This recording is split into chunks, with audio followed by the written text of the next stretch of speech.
नमस्कार, मैं भावेंद्र चक्रधारी Gyanjyoti online classes में आप सभी का स्वागत और अभिनंदन करता हूँ। आज हम पढ़ने जा रहे हैं पांचवी कक्षा का हिंदी विषय है और ये चैप्टर 12 का जो प्रश्न उत्तर एक्सरसाइज इसको हम लोग आज करेंगे। चैप्टर 12 में है अंधेर नगरी चौपट राजा। ये एक नाटक तो हम लोग पढ़ चुके हैं, तो अब इसका अभ्यास करना बाकी है। ठीक है, तो इसको आज हम लोग करेंगे। यहाँ पर है, पहले मैं आपको बता रहा हूँ मौखिक में यहाँ पर शुद्ध उच्चारण कीजिए। आप लोग को दिखा मैं पढ़ रहा हूँ, आप लोग भी अच्छे से सुनना और इसको पढ़ना है। ठीक है, यहाँ पर लिखा है शुद्ध उच्चारण कीजिए। रूपांतरित, मूर्खतापूर्ण, गोवर्धन, आश्चर्य, उत्सुकता, दुर्भाग्य, यथास्थान, शान ओ शौकत, उत्तेजित। इसको आप लोग को अच्छे से देखना है, यानी कौन सा शब्द है, किस तरह से लिखाया हुआ है। रूपांतरित, इसमें बड़ी रू की मात्रा है, उसके बाद में मूर्खतापूर्ण, ये माँ और प में दोनों में बड़ी की मात्रा है। फिर गोवर्धन, आश्चर्य, उत्सुकता, दुर्भाग्य, यथास्थान, शानो शौकत, उत्तेजित। तो ये जो शब्द है इसको आप लोग अच्छे से देखना और पढ़े रहना। ठीक है, उसके बाद में यहाँ पर है मौखिक का। तो यहाँ पर है बताइए। मौखिक का जो है वो प्रश्न है, मौखिक का जो प्रश्न है, गुरु और चेला जिस नगर में गए उसकी विचित्र बात क्या थी। तो गुरु और चेला जिस नगर में गए उस नगर की विचित्र बात क्या थी, मैं आप लोग बता रहा हूँ। गुरु और चेला जिस नगर में गए उस नगर की विचित्र बात यह थी कि उस नगर में हर चीज टके की सेर थी, यानी टके की सेर, हर चीज टके में एक सेर आता था। ठीक है, उसके बाद में खाना नंबर है, गुरु जी ने गोवर्धन को किस तरकीब से बचाया। गुरु जी जो थे वो गोवर्धन अपने शिष्य को किस तरकीब से बचाया, कौन सा बुद्धि से, कौन सा आइडिया से, यानी दिमाग लगा करके उसके चेले जो है उसको बचाया। यहाँ पर उत्तर में है, गुरु जी ने कहा कि इस समय जो फांसी पर चढ़ेगा वह सीधा स्वर्ग जाएगा। तो गुरु जी जो थे उसके शिष्य गोवर्धन को फांसी होने वाला था। तो उस समय गुरु जी वहां पर पहुंच करके क्या बोले कि गुरु जी ने कहा कि इस समय जो फांसी पर चढ़ेगा वह सीधा स्वर्ग जाएगा। मूर्ख राजा गुरु जी की इस तरकीब को समझ ना सका। तो राजा जो था वो क्या मूर्ख था और गुरु जी की इस बात को नहीं समझ पाया। जो राजा था वो समझ नहीं पाया और गुरु जी की इस तरकीब को समझ न सका और खुद फांसी चढ़ गया और गोवर्धन की जान बच गई। उसके बाद में राजा जो था वो खुद फांसी पर चढ़ गया कि मैं स्वर्ग में जाऊंगा बोल करके खुद फांसी पर चढ़ गया और इस तरह से गोवर्धन की जान बच गई। तो आप लोग का मौखिक का प्रश्न कंप्लीट हो गया। उसके बाद हम लोग लिखित का प्रश्न यहाँ पर करेंगे। लिखित का प्रश्न है पहला नंबर, हाँ या नहीं है उत्तर दीजिए। हाँ या नहीं, हाँ या नहीं में उत्तर दीजिए, उत्तर दीजिए।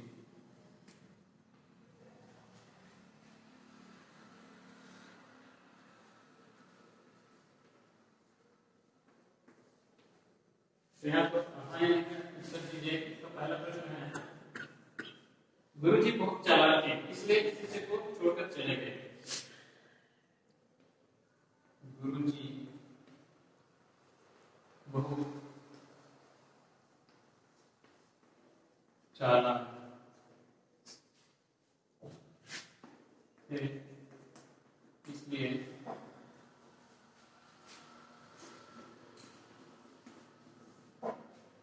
शिष्य को छोड़कर चले गए।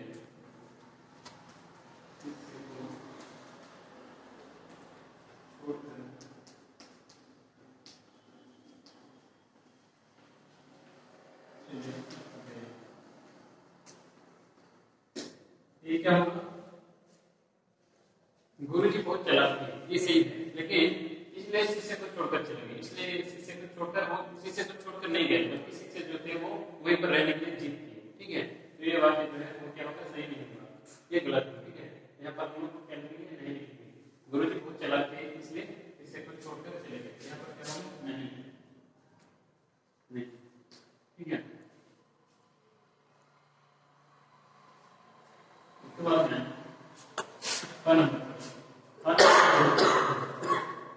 शिष्य लोभी था इसलिए मुसीबत में फंस गया।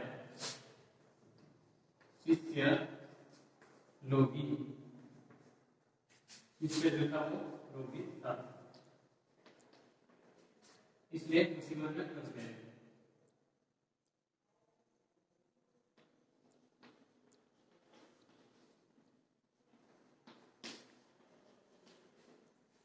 मुसीबत में फंस गए।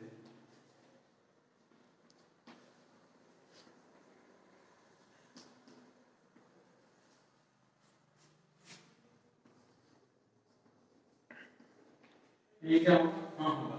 शिष्य जो था वो, यानी गुरु जी की जो शिष्य था वो क्या था? लोभी था, बहुत लालची था, इसलिए वो इसमें फंस गए, मुसीबत में फंस गया। यहाँ पर क्या होगा? उसके बाद में ग नंबर का प्रश्न है, जहाँ उचित अनुचित और न्याय अन्याय का भेद न हो वहाँ नहीं ठहरना चाहिए।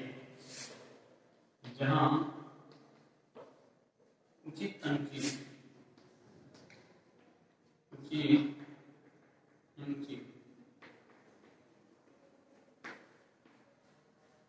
और न्याय अन्याय का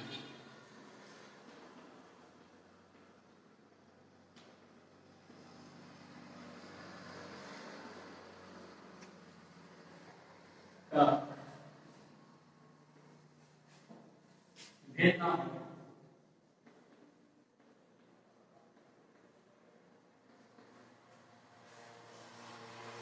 वहाँ नहीं ठहरना चाहिए। नहीं ठहरना चाहिए।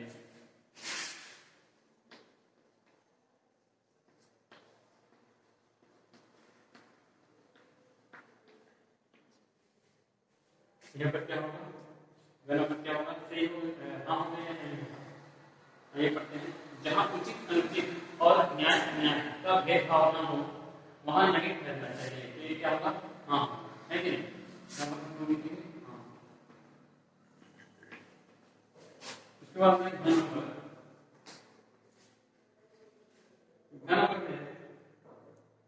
गुरु ने बुद्धिमानी से शिष्य को बचाकर मूर्ख राजा को भी समाप्त कर दिया। गुरु ने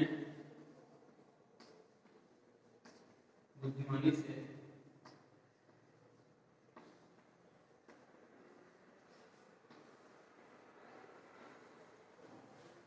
शिष्य को बचाकर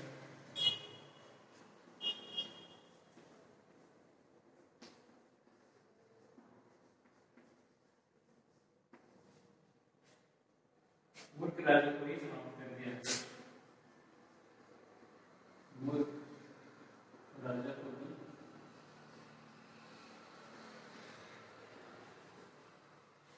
समाप्त कर दिया।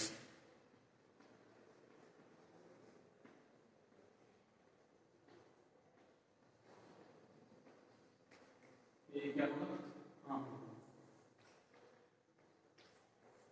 गुरु जी जो थे वो बुद्धिमान शिष्य को बचा लिया और जो मूर्ख राजा था, मूर्ख राजा था उसको समाप्त कर दिया। तो ये पहला नंबर कंप्लीट हो गया। उसके बाद हम लोग सेकंड नंबर करेंगे लिखित का पहला नंबर। लिखित का ये मौखिक का पहला नंबर था, ठीक है? तो हम लोग लिखित का करेंगे। लिखित का पहला नंबर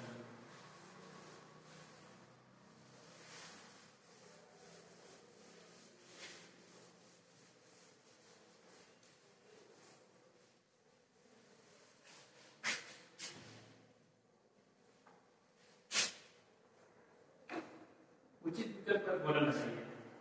उचित विकल्प पर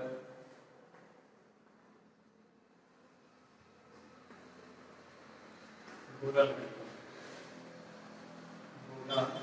लगाइए। तो सही विकल्प रहेगा तो क्या करना है? बोला लगाइए। पहला नंबर है गुरु और शिष्य किस नगरी से गुजर रहे थे। गुरु और शिष्य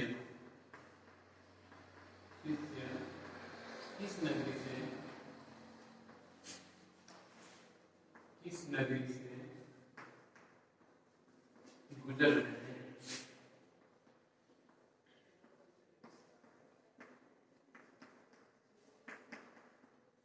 गुरु और शिष्य किस नगरी से गुजर रहे थे? यहाँ पर ऑप्शन में है अंधेर नगरी, चौपट नगरी, चंदन नगरी। तो इसमें से कौन सा होगा? अंधेर नगरी। अंधेर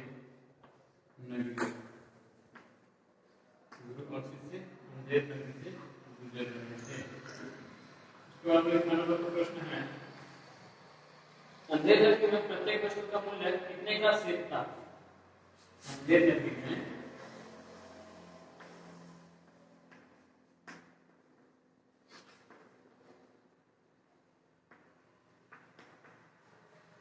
प्रत्येक वस्तु का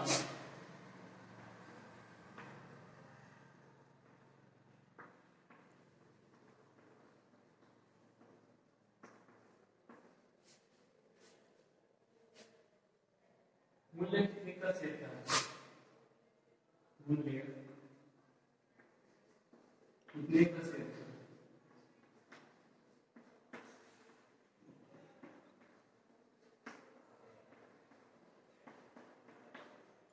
यहाँ पर अंधेर नगरी में प्रत्येक वस्तु का मूल्य कितने का सेठ था, यानी प्रत्येक वस्तु को वहां पर सेठ दिया जाता था, तो कितने का सेठ था? यहाँ पर उत्तर में होगा रुपए का, पैसे का, टके का। तो यहाँ पर वहां पर क्या कितने देते थे? टके का, टके का सेठ, टके का।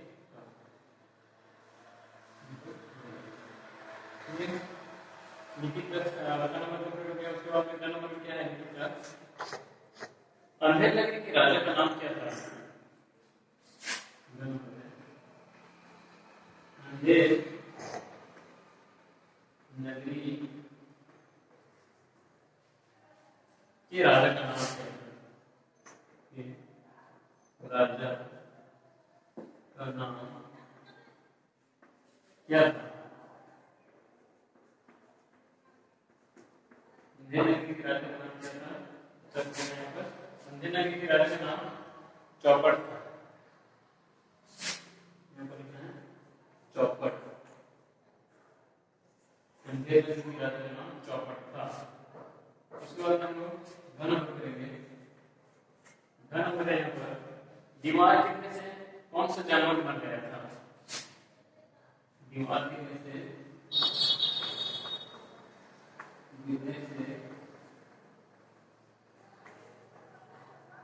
कौन सा जानवर मर गया?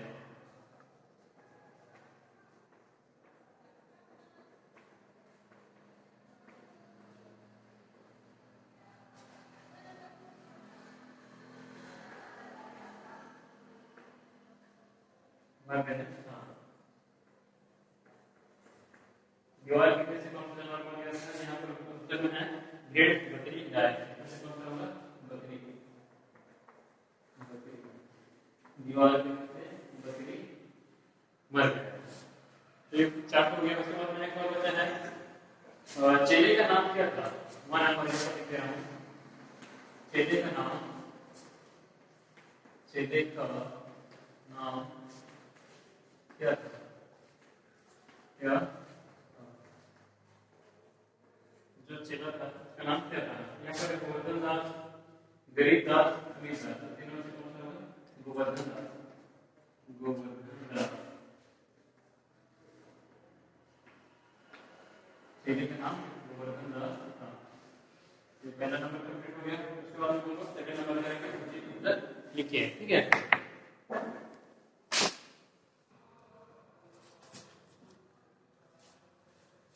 सेकंड नंबर पर उचित उत्तर लिखिए। उचित उत्तर लिखिए। इसका पहला प्रश्न है कि चेला अंधेर नगरी से क्यों नहीं जाना चाहता? जो चेला था वो अंधेर नगरी से क्यों नहीं जाना चाहता? वहीं पर क्यों रह गया? तो इसका उत्तर यहाँ पर चेले ने सोचा यहाँ हर चीज सस्ती है। चेले का वो क्या सोचा कि यहाँ पर हर चीज जो है वो सस्ती है, टके का सेठ, यानी एक टके में एक सेठ मिल रहा है। यहाँ पर यहाँ से जाने की क्या आवश्यकता है? उसने यह सोचा कि यहाँ पर हर चीज एक टके में एक सेठ मिल रहा है, यहाँ से कहीं और जगह जाने का क्या आवश्यकता है? इसलिए मैं यही रह जाता बोल करके वो वहां पर रह गया। ठीक है, उसके बाद में क नंबर का प्रश्न क्या है कि चेले को अंधेर नगरी में रहने पर पछतावा क्यों हुआ? जो चेला था वो अंधेर नगरी में रह गया, उसको और रहने के बाद में उसे क्यों पछतावा हुआ? पछतावा किस लिए हुआ? यहाँ पर उत्तर में है फांसी के लिए किसी मोटे व्यक्ति को ढूंढते राजा के सिपाही चेले को ले जाने लगे। उसके बाद में जैसे ही जो राजा था वो फांसी तो किसी व्यक्ति को फांसी देने का था, तो उसका गला बहुत छोटा था, यानी पतला, दुबला पतला था, इसलिए फांसी देने के लिए किसी मोटे व्यक्ति की जरूरत था। तो मोटे व्यक्ति कौन था? मंदिर के पास में कोई बैठा था, तो उसका रक्षा करके गला मोटा हो गया था। ठीक है, तो अब चेले को पछतावा हुआ कि उसने बड़ी भूल की है। यानी चेले जो दाम खा कर मोटा हो गया था, उसका गला भी मोटा हो गया था। तो जो राजा के सिपाही थे वो ढूंढते ढूंढते राजा के सिपाही चेले को ले जाने लगे। उसको चेले को पहले पकड़ लिया, उसके बाद उसको ले जाने के लिए लगे। अब चेले को पछतावा हुआ, तभी चेले को क्या हुआ, पछतावा हुआ कि वो गुरु जी की बात को न मानकर सबसे बड़ी भूल की है। ठीक है, ये क्या नंबर हो गया। उसके बाद क्या नंबर क्या है, सिपाही गोवर्धन दास को ही फांसी देने के लिए क्यों ले गए। सिपाही जो थे, राजा के सिपाही जो थे, वो गोवर्धन दास को यानी गुरु जी के शिष्य को फांसी देने के लिए क्यों ले गए। उत्तर में है सिपाहियों को किसी ऐसे व्यक्ति की तलाश थी जिसकी गला में फांसी का फंदा ठीक से बैठ जाए। तो सिपाहियों को किसकी तलाश थी, सिपाहियों को वैसे व्यक्ति की तलाश थी जिसकी गला जो है फांसी के फंदे में ठीक से बैठ जाए, वैसे व्यक्ति की तलाश थी। तो गोवर्धन दास का गला खा खा कर बहुत मोटा हो गया था। तो गोवर्धन दास का गला खा खा कर बहुत मोटा हो गया था, इसलिए सिपाही उसे फांसी देने के लिए ले गए। तो इसलिए सिपाही उसे फांसी देने के लिए ले गए। उसके बाद में हम लोग फोन नंबर करेंगे। यहाँ पर जगह निवास में हम लोग नंबर ऊपर में लिख दे रहा हूँ।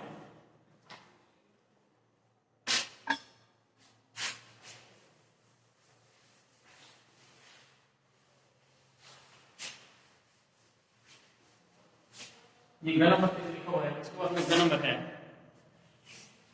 घन नंबर का प्रश्न है, अंत में राजा को फांसी पर क्यों चढ़ाया गया। अंत में लास्ट में राजा को फांसी पर किसने चढ़ाया गया। यहाँ पर उत्तर है, मूर्ख राजा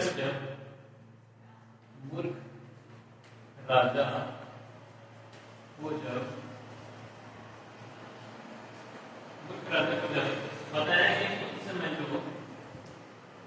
बताया गया कि इस समय जो फांसी पर चढ़ेगा,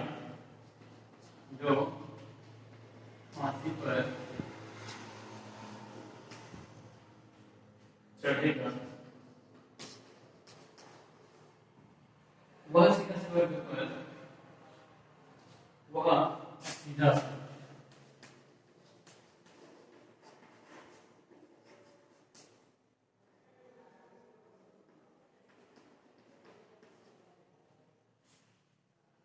स्वर्ग जाएगा।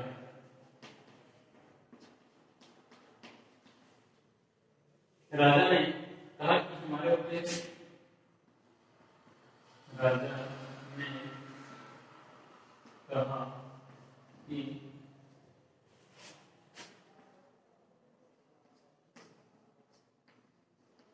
हमारे होते कोई स्वर्ग नहीं जा सकता।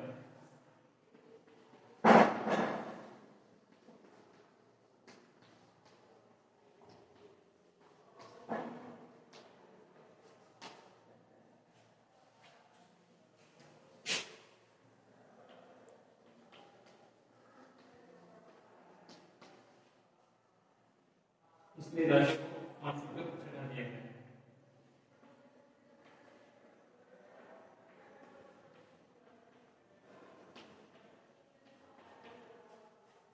फांसी पर चढ़ा दिया।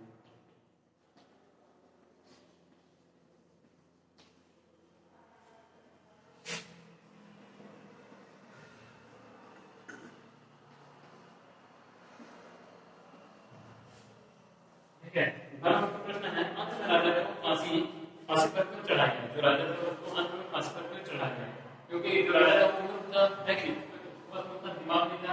मूर्ख राजा को जब बताया गया कि इस समय जो फांसी पर चढ़ेगा वह सीधा स्वर्ग जाएगा, तो उसको बताया गया, राजा को बताया गया कि जो अभी फांसी पर चढ़ेगा वो कहां पर जाएगा, सीधा स्वर्ग में जाएगा करके जो गुरु जी थे वो वैसे बोले। तो राजा ने कहा कि राजा तो मूर्ख था, तो राजा ने कहा कि हमारा मुद्दे कोई स्वर्ग नहीं जा सकता, हमारे मुद्दे में कोई स्वर्ग नहीं जा सकता बोलने लगा, और इसलिए राजा को फांसी पर चढ़ा दिया। उसके बाद में राजा को वहां पर चढ़ा दिया गया, फांसी पर चढ़ा दिया गया।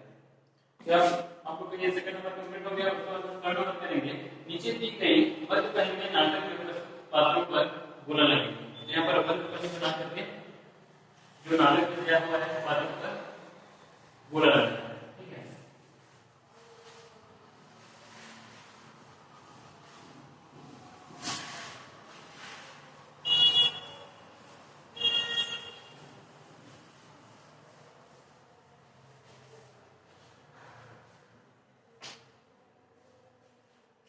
थर्ड नंबर है।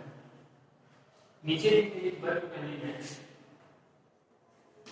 नीचे दी गई वर्ग पहली में नाटक में प्रस्तुत पात्रों पर बोला लगाइए। नाटक में प्रस्तुत पात्रों पर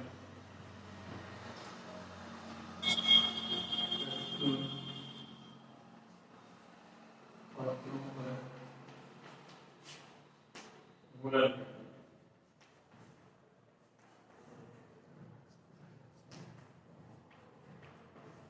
यहाँ पर प्रश्न करनी है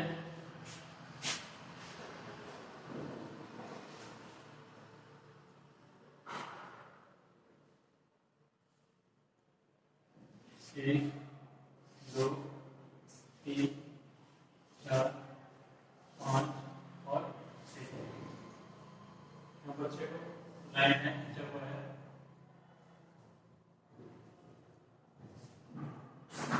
एक, दो, तीन, चार, पाँच, छः। एक लाइन हो गया। तो अब यहाँ पर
यहाँ पर वर्ग पहले बना दिया गया है। यहाँ पर वर्ग पहले में क्या लिखा गया है, प्रश्न पहले समझना है हमको। वर्ग पहले में नाटक में प्रस्तुत पात्रों पर गोला लगाइए। जो नाटक में है उसी पात्रों पर क्या करना है हमें, गोला लगाना है। ठीक है। यहाँ पर नाटक में कौन सा है, गुरु।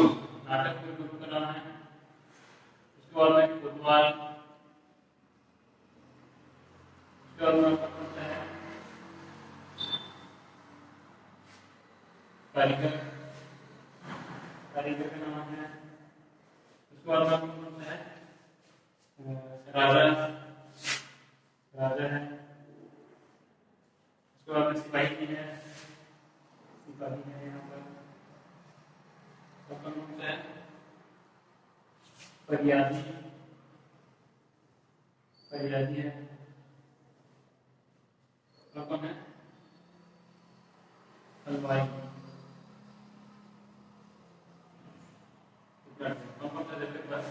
गुरु, कोतवाल, राजा, सिपाही, फरियादी और क्या है, कारीगर। 1 2 3 4 5, यानी 4 पात्रों का नाम यहाँ पर लिखा गया है। ठीक है। तो ये 3 नंबर कंप्लीट हो गया। उसको हम करेंगे 4 नंबर। ठीक है।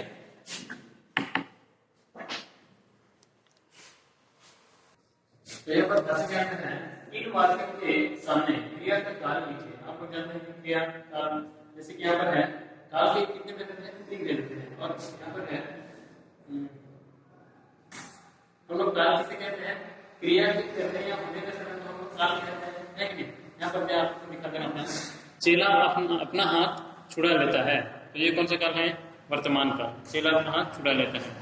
मशक बड़ी बन गई थी, ये कौन सा काल, जो बीता हुआ समय को बोध कर रहे हैं, वो कौन सा काल होगा, भूतकाल। उसके बाद में है तुम्हें फांसी दी जाएगी, ये कौन सा काल है? भविष्य काल, यानी आने वाले कल के समय को बोध करने वाले को हम क्या कहते हैं? वो भविष्य काल में जाएगा। तो सबसे पहले जानेंगे कि काल किसे कहते हैं। यहाँ पर है क्रिया के करने या होने के समय को क्या बोला जाता है? काल। क्रिया के करने या होने के समय को काल कहलाता है। काल के कितने भेद हैं? 3 भेद। यहाँ पर देखो काल के 3 भेद होते हैं। देखो पहला है वर्तमान, भूत, भविष्य। वर्तमान काल किसे कहते हैं? कार्य का वर्तमान समय में होना, यानी जो भी कार्य होता है वो वर्तमान समय में होगा तो उसके हम क्या कहेंगे? वर्तमान काल। और जो कार्य का बीते हुए समय में होना, यानी जो कार्य बीते हुए समय में होगा उसको हम क्या कहेंगे? भूतकाल, यानी बीता हुआ कल को हम भूतकाल कहेंगे, आने वाले कल को हम लोग भविष्य काल कहेंगे। कार्य का आने वाले समय को हम लोग कौन सा काल कहेंगे? भविष्य काल। तो इसके हिसाब से यहाँ पर दिया गया वाक्य कुछ यहाँ पर है, इन वाक्यों के सामने एक काल लिखिए। तो ये यहाँ पर कुछ वाक्य दे दिए गए हैं, तो यहाँ पर ये कौन सा वाक्य कौन से काल में है, इस पे हमें क्या करना है? लिखना है। ठीक है, तो यहाँ पर है पहला वाक्य है शायद आज वर्षा होगी, शायद आज वर्षा होगी, यानी कि आने वाले समय को बोध कर रहा है। शायद आज वर्षा होगी, तो आने वाले समय को बोध करने वाले को क्या कहते हैं? भविष्य काल। भविष्य काल, ये आने वाले समय को बोध कर रहा है। ठीक है, उसके बाद में है मैं पढ़ रहा था, मैं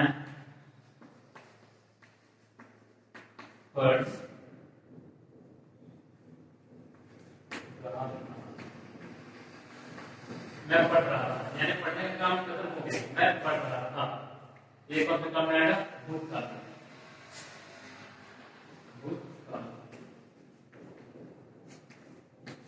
उसके बाद में बाद में लोग व्यायाम कर रहे हैं, बाद में लोग व्यायाम कर रहे हैं।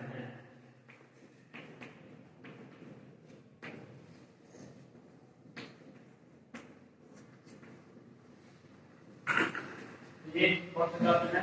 बाद में लोग व्यायाम कर रहे हैं, यानी कंटिन्यू चल रहे हैं, एक काम वो चल रहा है, कर रहे हैं। तो इसमें क्या होगा? वर्तमान काल, ये होगा वर्तमान काल। तो मेरी परीक्षा चल रही है, मेरी परीक्षा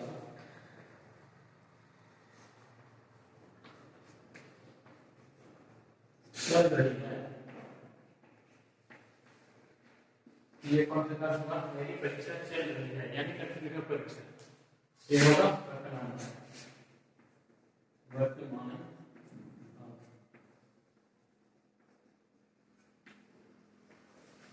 उसके बाद है कल परिणाम घोषित होगा, कल परिणाम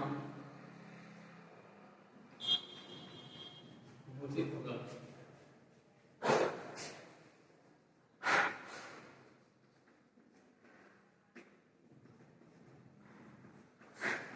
कल परिणाम घोषित होगा, यानी आने वाले कल को समझाया जाता है। ये कौन सा काल होगा? भविष्य काल।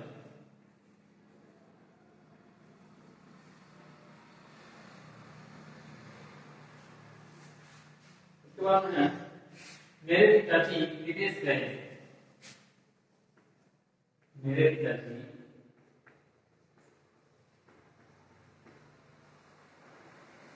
विदेश गए, यानी जा चुके। मेरे पिताजी विदेश गए, जा चुके, तो काम खत्म हो गया। कौन सा काल होगा? भूतकाल।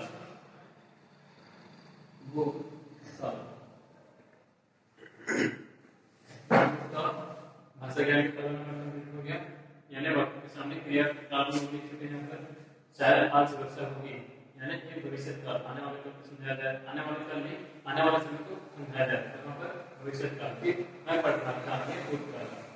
बाद में लोग व्यायाम कर रहे हैं, वर्तमान काल, यानी वर्तमान के समय में चल रहा है काम। मेरी परीक्षा चल रही है, ये भी वर्तमान काल, यानी चल रही है, कंटिन्यू है, तो ये वर्तमान काल में होगा। फिर कल परीक्षा परिणाम घोषित होगा। कल कल के समय में बात कर रहे थे भविष्य काल। उसके बाद मेरे पिताजी विदेश गए, यानी ये काम कर चुके हैं, विदेश गए, वो विदेश चले गए, तो भूतकाल। उसके बाद में नीचे दिए गए शब्दों से दो शब्द बनाएंगे। भाषा ज्ञान के सेकंड नंबर करेंगे।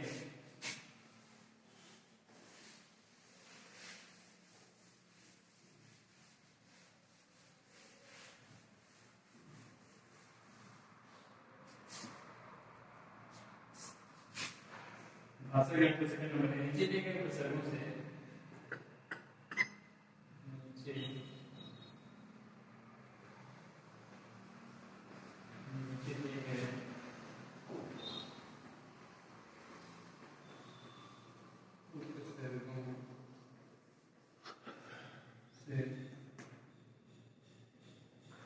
दो शब्द बनाएंगे।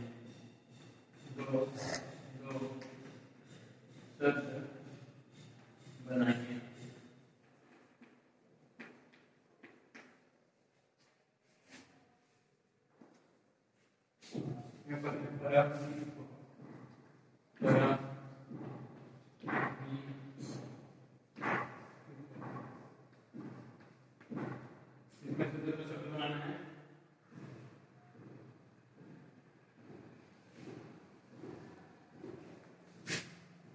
पराजय,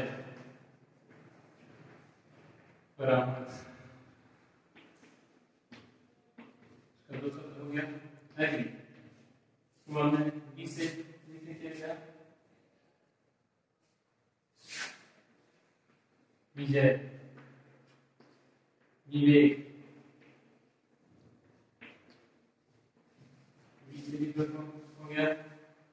उपसर्ग, उपसर्ग में से क्या है कि इसको लगा करके ही वाक्य बनाना है, एक शब्द बनाया जाएगा। जैसे परा लगा के एक शब्द बनाया यहाँ पर, परा लगा के एक शब्द है, परा से पराजय, परामर्श, वि से विजय, विवेक, इस तरह से। तो ये शब्द हम लोग क्या बोलेंगे? उपसर्ग। ये जो है नए शब्द को पहले में लगाया है, जय शब्द को पहले परा लगाया है, तो ये परा जो है वो क्या है? उपसर्ग है। ठीक है, तो उपसर्ग लगा के ये जितना है उपसर्ग है, परा वि ये सब क्या है? उपसर्ग है। उपसर्ग लगा के हमें एक क्या होना है? शब्द बनाना है। फिर से क्या होगा? उपसर्ग और क्या है? उपदेश, उपदेश, उपसर्ग उपदेश। ये आपका सेकंड नंबर का सेकंड करके। उसके बाद हम थर्ड नंबर में है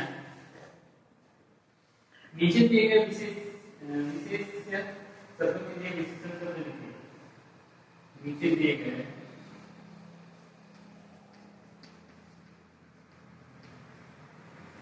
विशेष शब्दों से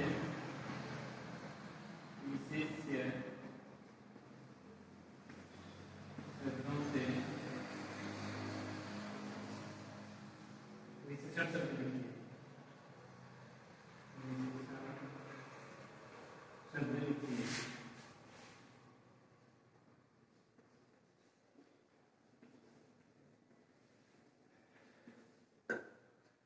यहाँ पर विशेष शब्द दिए हैं, तो इसके पहले हम क्या लगाएंगे? विशेषण शब्द लगाएंगे। ठीक है, यहाँ पर लिखा हुआ है डैश थे, यहाँ पर लिखेंगे रखे, डैश थे, रखे। उसके बाद में डैश था, डैश था, यहाँ पर लिखना है अंधेरी, अंधेरी, अंधेरी को बोलेंगे इंसान। उसके बाद में डैश रस्सी, यहाँ पर लिखना है मोटा रस्सी। उसके बाद में डैश हवा, सुनहरी हवा।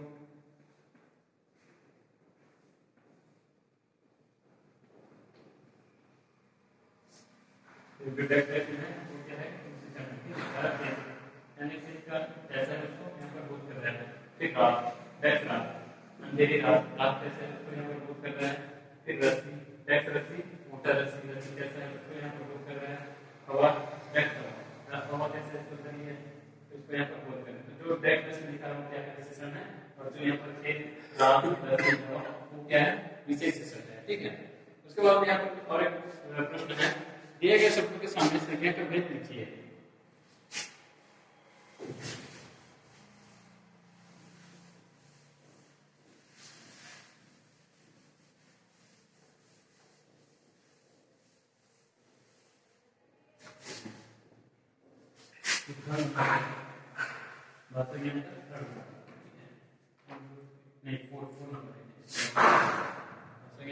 नंबर दिए गए शब्दों के सामने संज्ञा का भेद लिखिए।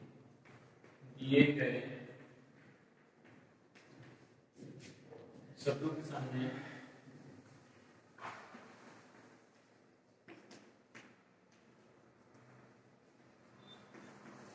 संज्ञा का भेद लिखिए।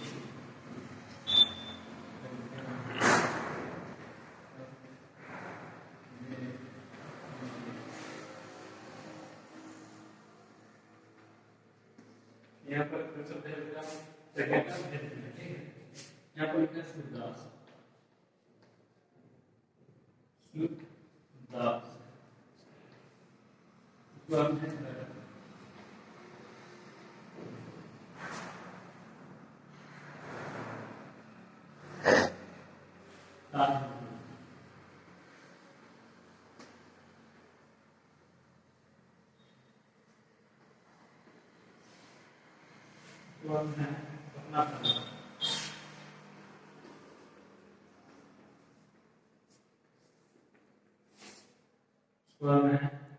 पुस्तक।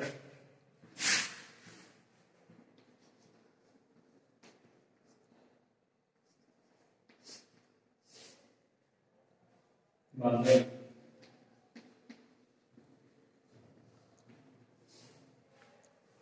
बचपन।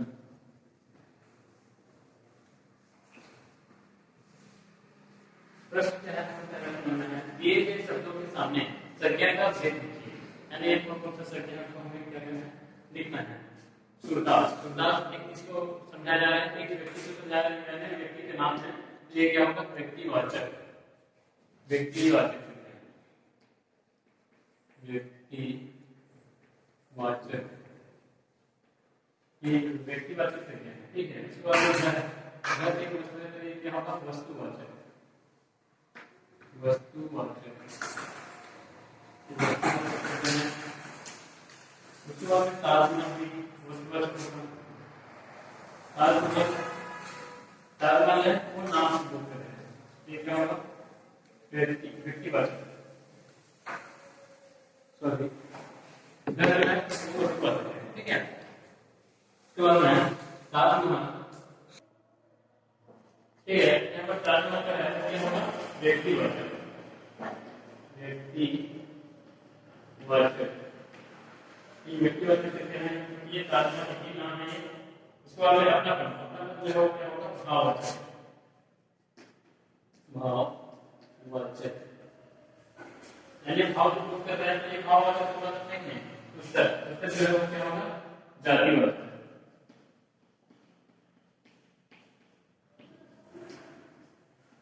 उसके बाद में बादल, बादल जो है वो कौन सा होगा, वस्तुवाचक।